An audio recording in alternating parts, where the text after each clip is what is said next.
My business partner tried to push me out of our company while I was on maternity leave, but she didn't know I'd been recording our meetings for months. Daphne and I started TechBridge Solutions in my garage 6 years ago. We coded until 3 a.m., split ramen packets, and promised we'd never become the kind of entrepreneurs who forgot where they came from. By year 3, we had 47 employees and contracts with major hospitals. By year 5, venture capitalists were circling. We'd built something real from nothing. She was the sister I'd chosen, the person I trusted with everything. When I got pregnant, Daphne threw me a lavish baby shower at the office. She gave a speech about how motherhood wouldn't change our partnership. We'd built something that could accommodate real life. Everyone applauded. I actually cried. Looking back, I should have noticed how her smile never reached her eyes. My daughter Iris was born 3 weeks early. Complications meant I'd need 12 weeks instead of 8. Daphne texted daily, "Focus on healing, everything's handled." Then my assistant Pilar called at 2 a.m., her voice shaking. "There's an emergency board meeting tomorrow. You weren't notified." I'd installed recording software on our conference room system months earlier. Not because I suspected Daphne, but because a client had sued us over a miscommunication. Documentation became my obsession after that. Every meeting, every discussion, automatically archived. I listened to the recordings from my hospital bed. Iris asleep in my arms. Daphne's voice was cold and clinical. "The company needs decisive leadership. Pregnancy hormones? Postpartum depression? We can't risk our investors' confidence. I'm proposing we restructure her shares while she's on leave." The CFO Ryland hesitated. "She'll understand." Daphne cut in. "It's what's best for the company, for everyone." Over the next week, I listened to 6 more meetings. Daphne had been meeting with investors, suggesting I was mentally unstable. She'd hired a lawyer to find loopholes in our partnership agreement. She'd even contacted our biggest client, hinting they'd get better service with her as sole owner. The recordings revealed something worse. Daphne had been skimming from our operating account for 2 years. Nothing huge, just enough to stay hidden. She'd been using my maternity leave to cover her tracks before the annual audit. I spent my nights feeding Iris and building my case. I hired my own lawyer, a vicious woman named Colette, who specialized in corporate warfare. We documented everything: the embezzlement, the attempted coup, the breach of fiduciary duty, every stolen dollar, every lie told to investors. On week 11, Daphne called. "Ready to come back? We need to discuss some changes." "Can't wait," I said sweetly. The morning I was supposed to return, Colette and I walked into the office with 2 federal investigators and a forensic accountant. I'd tipped off our investors the night before, sending them selected recordings. Daphne's face went white when she saw me. "What's happening? You wanted changes," I said. "Here they are." The investigator spent 3 hours in her office. Our employees watched through glass walls as boxes of documents were removed. Daphne called her lawyer, her husband, her father, a senator who'd always intimidated me. By noon, the investors had voted. Daphne was out. I was CEO. But as I stood in what was now solely my conference room, my phone buzzed. A text from an unknown number. "Check your personal accounts." All of them. D. I opened my banking app. My savings account? Empty. My investment portfolio? Liquidated. The college fund I'd started for Iris? Gone. Everything I'd worked for? Vanished. Over $300,000, just gone. Then I saw the email. Daphne had filed a counterclaim alleging I'd falsified the recordings. Her father's firm was representing her, and she'd sent every investor a doctored tape of me supposedly approving the transfers.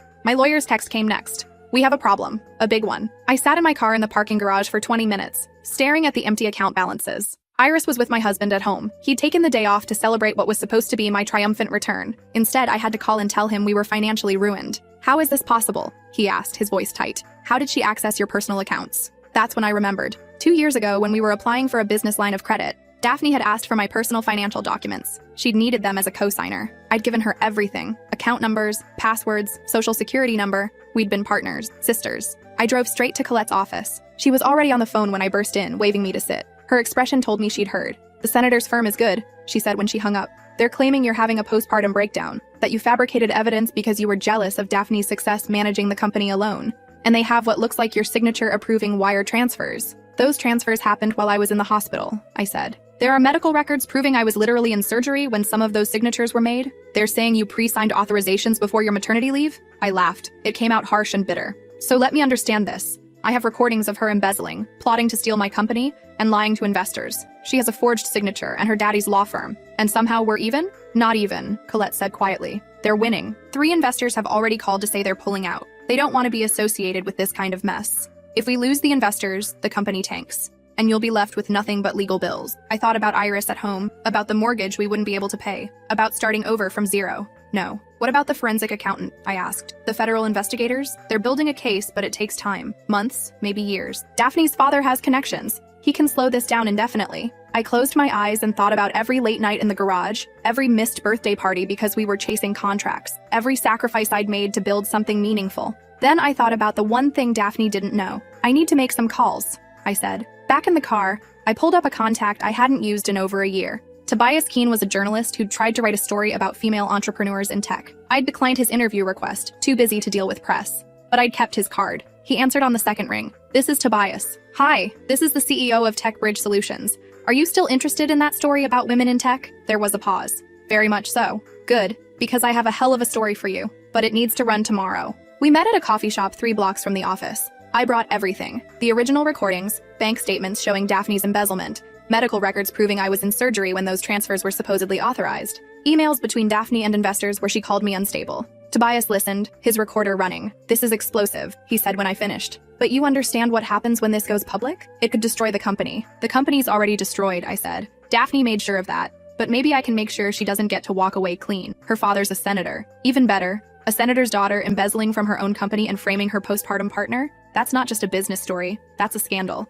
Tobias grinned. The article went live at 6 a.m. the next morning. By 7 a.m., my phone was exploding. Investors who'd been ready to bail were suddenly backpedaling. A rival senator called the behavior disgraceful on morning television. 3 major tech blogs picked up the story. By noon, Daphne's father released a statement saying his daughter would not be receiving representation from his firm due to conflicts of interest. He'd thrown her under the bus to save his own reputation. Daphne called at 2 p.m. "You destroyed me," she said. Her voice cracked. "No," I replied. "You destroyed yourself. I just made sure everyone knew about it. I'll sue you for defamation." "With what money? Your father dropped you. And I documented everything. Truth is a defense, remember?" She was crying now. "We were supposed to be partners, sisters." Something inside me broke. Not in sympathy, but in finality. Sisters don't steal from each other. Partners don't abandon each other when they're most vulnerable. You taught me that trust is just another word for opportunity to you. I'm grateful for the lesson. I hung up. The federal case took 3 months. The forensic accountant found evidence of embezzlement going back 4 years, not 2. Daphne had been skimming since the day we got our first major contract.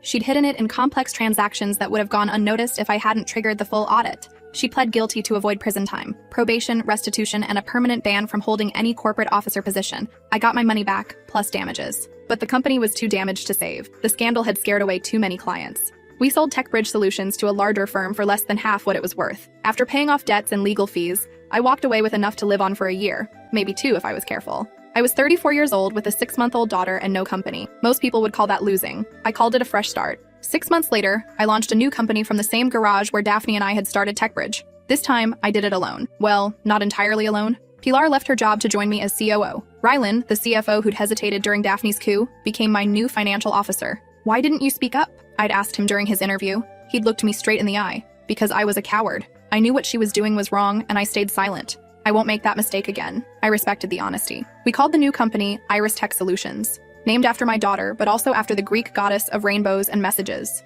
A bridge between earth and heaven, between what was and what could be. The clients came back, not the huge contracts we'd had before, but enough to start building. Word got around that I'd stood up to a senator's family and won. Suddenly, I was the entrepreneur everyone wanted to work with. 1 year after launching, we landed our first major contract, with the same hospital system that had been TechBridge's flagship client. They'd dropped us during the scandal but came back when they saw what we were building. "We made a mistake," their CIO told me during the signing. "We should have known better than to doubt you." I smiled but didn't respond. The contract spoke for itself. By year 2, we had 30 employees. By year 3, we were turning down investors. I'd learned my lesson about giving up control. Iris turned 4 last month. She has my eyes and her father's steady temperament. Sometimes when I'm working late in the home office, she'll wander in with her stuffed rabbit and ask what I'm doing. "Building something," I tell her. "Can I help?" "Someday, when you're ready." I never heard from Daphne again after the trial. I looked her up once out of curiosity. She was working as a data analyst at a mid-sized firm, living in a rented apartment across the state. Her husband had divorced her. Her father had retired from the Senate amid his own scandals.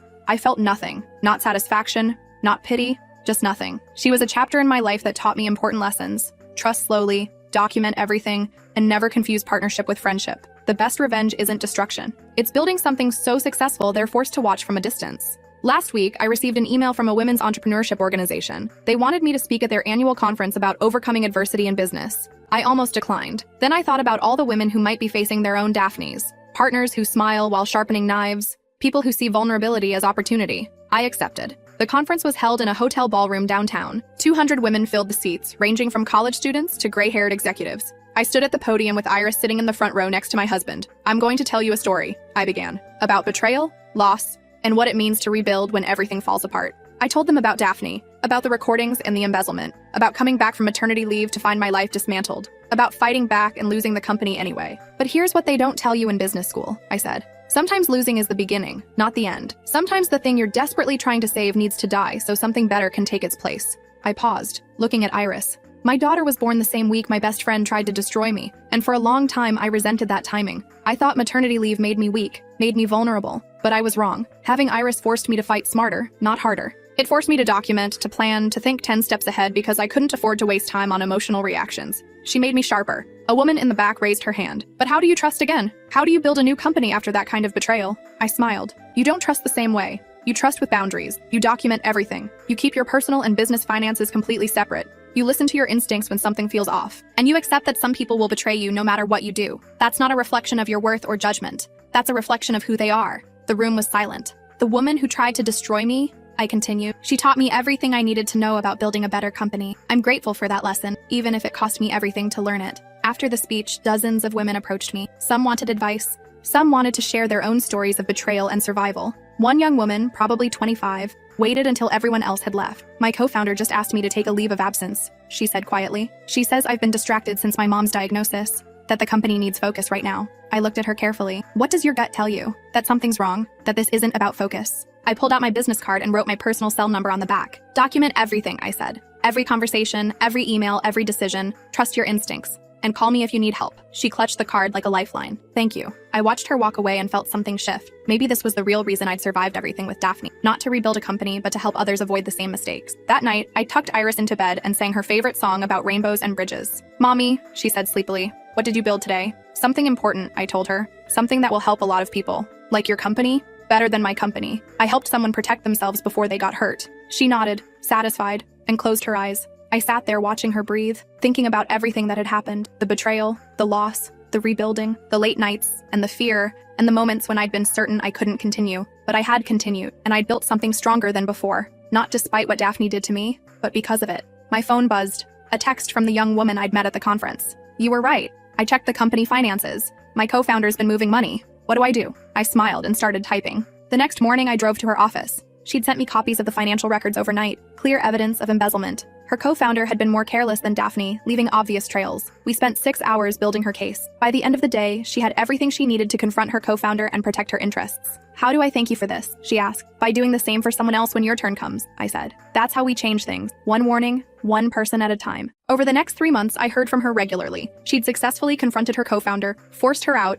and restructured the company. The business was thriving. I couldn't have done this without you, she said during our last call. Yes, you could have. You just needed someone to tell you that you weren't crazy, that your instincts were right. That became my unofficial second job. Women would reach out through the entrepreneurship organization, telling stories of partners who gaslit them, investors who dismissed them, employees who undermined them. I'd listen, advise, and connect them with Colette when they needed legal help. Colette started calling me her best source of referrals. You're building an army, she joked during one of our lunch meetings. I'm building a network, I corrected, of women who refuse to be victims. Same thing, she said, smiling. Iris Tech Solutions continued growing. We hit $10 million in revenue in year 4. By year 5, we had 70 employees and offices in 3 cities. The venture capitalists came calling again, but I turned them all down. This time, I wasn't interested in explosive growth. I wanted sustainable success. A company that could accommodate maternity leaves and sick parents and life happening. A company where partners supported each other instead of plotting coups. Several of the women I'd advised started their own companies. We'd meet quarterly for dinner, sharing stories and strategies. Some called us the Phoenix Circle, women who'd risen from the ashes of betrayal. I preferred to call it the Survivors Club. On Iris's 5th birthday, we threw a party at the office. Employees brought their kids. Pilar's twin boys ran around with Iris, eating too much cake and terrorizing the potted plants. My husband pulled me aside. You know what's amazing? Watching you build this. Not just the company, but the whole ecosystem around it. It needed to be built, I said. Women kept falling into the same traps I did. Trusting too easily, assuming good intentions, not documenting everything. You're changing that. I'm trying. He kissed my forehead. You're succeeding. That night, after everyone left and the office was quiet, I sat in my corner office, bigger than the one I'd had at TechBridge, and thought about Daphne. I wondered if she ever thought about what she'd lost. Not just the money or the company, but the friendship, the partnership, the life we could have built together if she'd chosen differently. Then I stopped wondering. Her choices weren't my responsibility. My only responsibility was to keep building, keep helping, keep proving that betrayal doesn't have to be the end of the story. My phone rang. An unknown number. Hello? Is this the woman who spoke at the entrepreneurship conference last year? Yes. I need help. My business partner. She's been taking clients behind my back, setting up a competing company while I'm dealing with a family emergency. I don't know what to do. I grabbed my notepad and pen. Start from the beginning, I said. Tell me everything. As she talked, I took notes, asked questions, and formulated a plan. 30 minutes later, she had clear action steps and the name of a good lawyer. Thank you, she said, her voice thick with emotion. I felt so alone in this. You're not alone, I told her. None of us are. That's the whole point. After we hung up, I looked at the photo on my desk. Iris and me at the beach last summer, building a sandcastle. She'd been so focused, so determined to get every detail right. That's my girl, I told her. She'd looked up at me with sand in her hair and said, I'm building it strong so the waves can't knock it down. Smart kid. I'd built my sandcastle strong too, and when the waves came, and they always come, I'd be ready. The next morning, I received an email that made me freeze. The subject line, I'm sorry. The sender, Daphne. I stared at it for 10 minutes before opening it. The email was long, rambling, clearly written late at night. She apologized for everything. The betrayal, the theft, the lies. She said she'd been in therapy, working through why she'd sabotaged the best thing in her life. I was jealous, she wrote, of your pregnancy, your husband, your ability to have it all while I felt like I was drowning in the pressure to succeed. I convinced myself that you didn't deserve the company as much as I did, that motherhood would make you weak. I was wrong about everything. She didn't ask for forgiveness, didn't ask to reconnect, just apologized and said she hoped I was doing well. I read it 3 times, then I hit delete. Some apologies come too late. Some bridges, once burned, can't be rebuilt, and that's okay. I didn't need her apology to move forward. I'd already moved forward, miles beyond where we'd been, into territory she couldn't imagine. Pilar knocked on my door. The hospital system just called. They want to triple our contract, something about expanding to their entire network. I smiled, set up a meeting. As she left, I glanced at where Daphne's email had been. Forgiveness wasn't the point. Justice wasn't the point. The point was building something that couldn't be taken away by someone else's betrayal. That afternoon, I had a video call with the Phoenix Circle. 10 women, all running successful companies, all carrying scars from partners who tried to destroy them. I got an apology email today, I told them. From Daphne. What did you say? Asked Talia, who'd been embezzled by her own sister. Nothing. I deleted it. There was a chorus of approval. Good, said Mireille, whose co-founder had tried to have her declared incompetent. Some people apologize because it makes them feel better, not because they've actually changed. Exactly. And I don't need to carry her guilt along with everything else she tried to put on me. We moved on to business matters. Thalia needed advice on a difficult employee. Mireille was considering selling her company. Someone else wanted recommendations for a new accounting firm. This was my community now, not built on trust that could be betrayed, but on shared experience and mutual support, on understanding what it meant to be knocked down and choose to stand back up. After the call, I worked late on a proposal for the hospital expansion. The numbers were staggering. If we landed this contract, Iris Tech Solutions would surpass what TechBridge had been at its peak. But more than that, we'd be doing it the right way, with fair wages, reasonable hours, and a culture that actually valued work-life balance instead of just paying lip service to it. My phone buzzed. The young woman from the conference checking in. Just closed our biggest deal ever. Wanted you to be one of the first to know. I smiled and typed back congratulations. Then I added,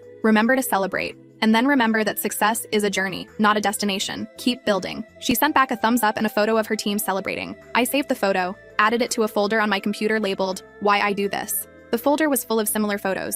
Women who'd reached out for help and built something amazing. Women who'd refused to let betrayal define them. My legacy wouldn't be the companies I built. It would be the women I helped build them. I packed up my laptop and headed home. My husband had dinner ready. Pasta with Iris's favorite sauce. She ran to hug me, still in her princess dress from daycare. Mommy, I built a castle today. Did you build it strong? The strongest ever. We ate dinner together, talking about our days. My husband mentioned a promotion at work. Iris talked about her best friend and a boy who pulled her hair. Normal life, beautiful, ordinary life. After Iris went to bed, my husband and I sat on the couch with wine. Daphne sent me an apology email today, I said. He tensed. And I deleted it. He relaxed. Good. You don't owe her anything. I know, but part of me wonders if I should have responded. Acknowledged it at least. Why? For her benefit or yours? I thought about it. Honestly, I don't think it would benefit either of us. She needs to make peace with her choices. I already have. He raised his glass. To making peace. I clinked mine against his. To moving forward. That night, lying in bed, I thought about everything that had led me to this moment. The betrayal that had seemed like the end of everything. The fight to survive. The slow, painful rebuilding. If someone had told me 5 years ago that I'd lose my company, my savings, and my best friend all in one day, I would have thought it would destroy me, but it hadn't. It had reshaped me, made me sharper, more careful, more aware of my own strength. I wouldn't go back and change it even if I could. Because the person I was before Daphne's betrayal couldn't have built Iris Tech Solutions, couldn't have created the Phoenix Circle, couldn't have helped dozens of women avoid similar fates. That person was too trusting, too naive, too willing to believe that good intentions were enough. The person I'd become knew better, knew that trust had to be earned and verified. That documentation wasn't paranoia. It was survival. That some people would betray you no matter how good you were to them. And knowing that, really knowing it in your bones, was its own kind of freedom. The next few years passed in a blur of growth and change. Iris Tech Solutions hit $50 million in revenue. We went public, despite my earlier resistance, because the opportunity was too good to pass up. I maintained majority control, learning from past mistakes. The Phoenix Circle grew to over 100 members. We started hosting annual retreats where women could share stories, build connections, and learn from each other's experiences. Colette became our general counsel. Pilar was promoted to president. Ryland stayed on as CFO. His early cowardice long forgiven but never forgotten. On the 5-year anniversary of the day I'd walked back into TechBridge with federal investigators, I hosted a celebration at our main office. Iris was 8 now, old enough to understand some of what had happened. "Is this the company the bad lady tried to steal?" she asked, looking around at the decorations. "No, baby. This is the company I built after she did steal the other one. So you built it twice?" In a way, she thought about this seriously. "That's really hard." It was, but worth it. Because now you help other people? Smart kid. Exactly. The party was packed. Employees, clients, members of the Phoenix Circle, and even a few journalists who'd covered my story over the years. Tobias was there, the reporter who'd broken the original scandal. "You know what's wild?" he said, nursing a beer. "I've covered 100 business stories since yours, but people still bring up the TechBridge scandal. It resonated with something. Because everyone knows a Daphne," I said. "Someone who smiled while sharpening knives, someone who saw vulnerability as weakness.